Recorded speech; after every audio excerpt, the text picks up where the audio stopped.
I'm guessing you graduated from high school, Hmm. correct? Yeah. And then, at what point did you decide to go into the military?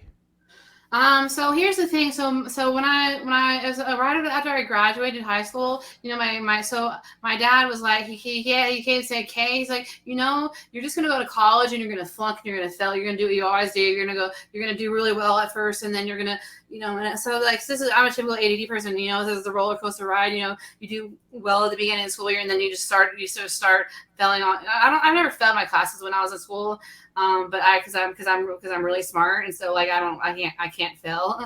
And so um um I don't know if that's too my own horn too much. I mean, but I apologize if that offends anybody to say that I was too smart to fail. But my father, he was like he told me that he's like, why don't you join the military? And so he took me to the recruiting centers. And so I decided the army because I thought it'd be fun to run around in mud.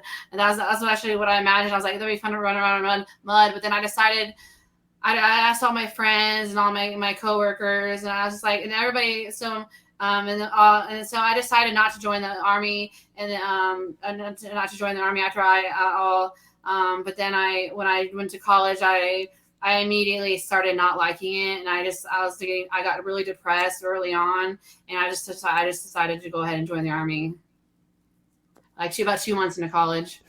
So you go into the army, and were there any issues as far as getting through boot camp or No. anything like that? Because I know it seems like in high school you would take on authority. It seemed like, or if they had the No, incorrect I answer, so but in the military, I was very good with authority. I mean, very, very, very good. I was respectful. I did what I was supposed to do. I was one of the first of my peers to become a sergeant.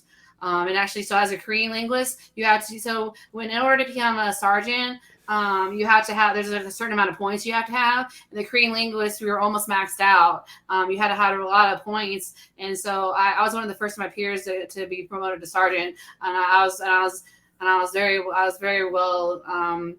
And I ended up being very kind of. I mean, I didn't. Well, actually, I mean, I was still kind of like when I was younger. I was obnoxious. Actually, when I did fight with authority a lot when I got a rank, because I was a sergeant, so I can.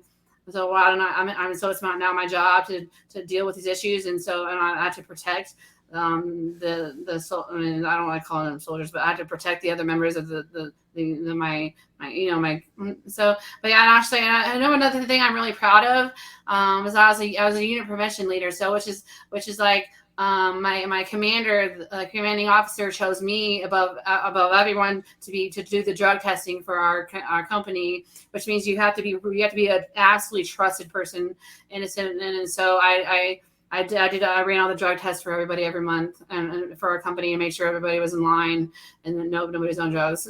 Because it was a military intelligence unit, which they're very strict. Nobody ever tested positive for anything, not even marijuana. and how long were you in the military for? 5 years. 5 years, and where were you stationed at? So like I said, at first I went to school in Monterey, California, and then I had spent 6 months in cryptology school in Texas, and then I was stationed in Hawaii on Oahu, and then for 2.5, the 3 years since I was left. Okay, and was there any particular area you liked best? I didn't like any of the areas I went to. Actually, the language school was so stressful that I didn't even get to enjoy the beauty of it, of Monterey. And I didn't like Hawaii. I mean, paradise is relative, is what I say. And I didn't like Hawaii. I thought everybody was too slow, because I'm a really fast person. If you can't tell, I'm like, oh, I want to get to the next point already. I'm so excited to get. I'm like, what's the word? Exuberant. I'm an exuberant person.